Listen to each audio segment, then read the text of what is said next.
Акыркы жылдары Кыргызстанда диний билим берүүгө өзгөчө көңүл бурула баштады. Анткени бир топ жылдары диний билим берүүдөгү чаржаят саясаттын айынан өлкөбүзгө сырттан ар кандай диний багыттагы агымдар, алардын арасына радикалдашканда агымдар кирип келип, мамлекеттин бүтүндүгүнө, коопсуздугуна бир топ көйгөйлөр жарала баштаган. Ошого байланыштуу диний билим берүүнү тартипке салуу маселеси 2014-жылы Коргоо кеңешинде демилгеленип, 2015 жылдан ыйман фонду аркылуу муфтият жана дин комиссиясы тарабынан ишке ашырылып келет.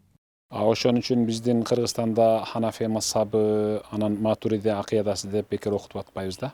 Азыр мына имамдарга да ошону айтып атабыз. Анан мага, мисалы жеке менин өзүмө Бишкекте атайын ГКНБ менен Бишкек казиятынын келишими менен атайын Бишкек шаар боюнча жогорку окуу жайларда терроризм, экстремизм, анан салттуу дин, анан адеп ахлак деген 3 темадагы сабак коюшканда, анан тилекке каршы ошонун үчөөнү тең окуганга өзүмө туура келип атат да. Азыр биз 2 окуу жайды окуп бүттүк. Биринчиси Улуттук университет, экинчиси Медиа академия, эми үчүнчүсү Юр академия окуган атабыз. Биз Бишкек шаарынын баарынын кызы ошондо окуган атабыз. Анан ошондо айтылып атат да, радикал деген сөздүн өзү эмнени түшүндүрөт. Анан топ-топко, уюм-уюмга бөлүүнүн өзү ошол экстремизм, терроризм биринчи чачкан үрөөнү деп түшүндүрүп атабыз. Менимче жыйынтыгы жакшы болот буюрса. Кыргызстанда диний билим алууну каалагандар үчүн мыйзамдуу мекемелер бар. Ал окуу жайларда Кыргызстан калкы тутунган салттуу дин окутулат. Алар атайын дин комиссиясынын сынагынан өтүп катталган мекемелер. Уруксаты жок өз алдынча үйлөрдө жана мекемелерде диний сабак окутууга тыюу салынган.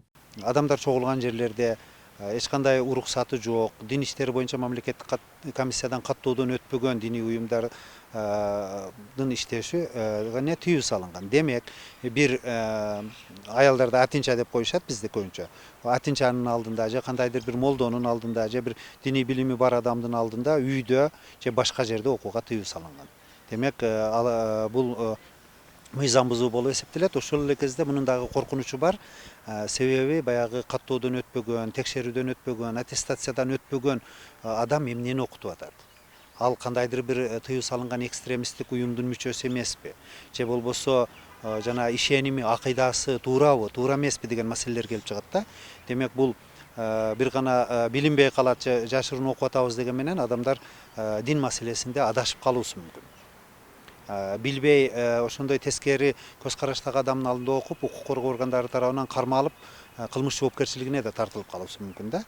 Кыргызстанда 2015 жылдан баштап дин кызматкерлеринин потенциалын жана билим деңгээлин жогорулатуу программасы ишке ашып келүүдө. Ош шаарында теология факультетинде негизинен дин жаатында терең билим берилет. Мындан тышкары мамлекеттик саясат, дин кызматкерлеринин этикасы, жергиликтүү коомчулуктагы чыр-чатактардын алдын алуу, чечүү жана коопсуздуктун негиздери боюнча окутушат. Максат коомчулукка диний туура түшүнүк жана сабак берүүнү жолго коюу.